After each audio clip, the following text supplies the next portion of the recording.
بسم اللہ الرحمن الرحیم اللہم صلی علی سیدنا و مولانا محمد النبی الامی وعلیہ و صحابہ بارک وسلم صلاۃ و سلام علیکم۔ میں سید نمی میں چینل ہے محمد قصاص الانبیاء ڈال رہا ہوں۔ سنیے، سنائیے، دیکھیے، گھنٹی بجائیے، تمام عالم میں پھیلائیے۔ یہ جو ہے فرعون کی کہانی، وہ مردہ دفن کرنے کا ایک ایک سونے کا درہم لینے لگا اور اس کے پاس سونے کا درہم لیا کرتا تھا۔ تھوڑے دنوں میں اس کا مال انبو روپیہ جمع ہوا۔ بعد اس کے مقربان بادشاہ کو کتنا روپیہ دے کے تمام شہر کی داروغائی لے لی، اور وہ شاہ مصر اپنے جہل سے اس کو پیار کرتا اور خلعت بھی دیتا۔ اتفاقاً قضاء الہی سے وزیر مصر کا مر گیا۔ بعد اس کے فرعون کو وزیر مصر کا کیا۔ تب حامان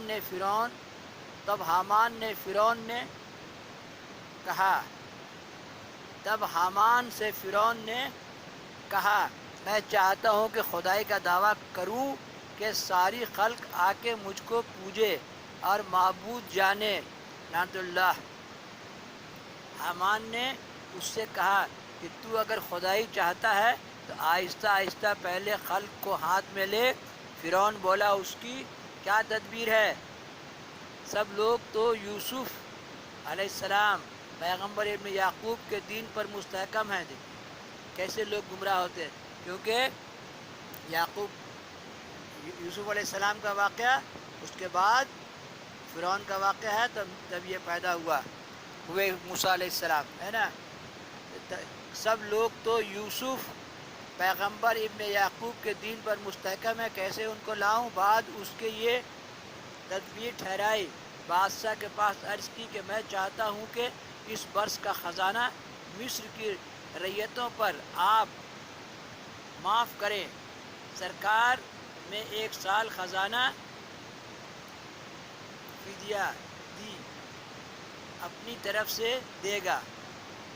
بادشاہ نے کہا، میں نہیں چاہتا ہوں کہ تمہارا نقصان ہو اور میرا نفع۔ اچھا، اس سال کا خزانہ رعیتوں پر تمہارے خاطر سے ہم نے معاف کیا۔ فرعون نے کہا کہ میں نہیں چاہتا ہوں کہ سرکار عالی کا خزانہ کمتی ہو۔ بس بادشاہ نادان کم فہم تھا۔ فرعون کی خاطر رعیتوں سے 1 سال کا خزانہ نہ لیا اور کہا کہ اپنے دل کی مراد پوری کر۔ تب فرعون نے دیوان اور خزانچیوں کو بلا کے پوچھا کہ مصر کا خزانہ رعیتوں سے کتنا وصول ہوتا ہے؟ بولے، اتنا ہوتا ہے۔ بس فرعون نے اس قدر روپیہ اپنی طرف سے خزانہ بادشاہ کی سرکار میں داخل کیا، اور 2 برسوں کی معافی کے واسطے بھی ہم نے سرکار عالی میں عرض کی، سو بھی قبول ہوئی۔ تب تمام رعایا مصر کی سن کے خوش ہوئی۔ غریب غربا جتنے تھے فرعون کی ترقی کی دعا کی اور خدا کا شکر بجا لائے۔ پس 3 سال کا خزانہ موقوف ہونے سے مصر کی رعایا کو فراغت ہوئی۔ پھر بعد چند روز کے مصر کا بادشاہ مر گیا اور کوئی ولی وارث اس کا نہ تھا کہ اس کے تخت پر بیٹھے۔ پس بادشاہ کو دفنا کر 3 روز تک تعزیت کی، اور چوتھے روز تمام شہر کے لوگ، قاضی، مفتی، عالم، فاضل، غریب غربا، چھوٹے بڑے، سب بادشاہی دربار میں حاضر ہوئے اور کہنے لگے، تخت پر کس کو بٹھایا چاہیے؟ کیونکہ ملک بے سرنباشت، کیونکہ مصر کے لوگوں نے فرعون سے نیکی دیکھی تھی۔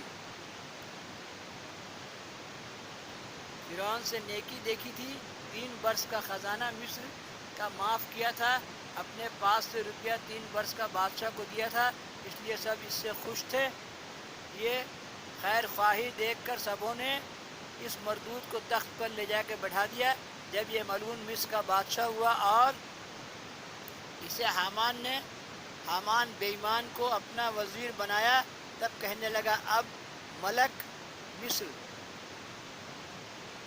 مسلم ہمارے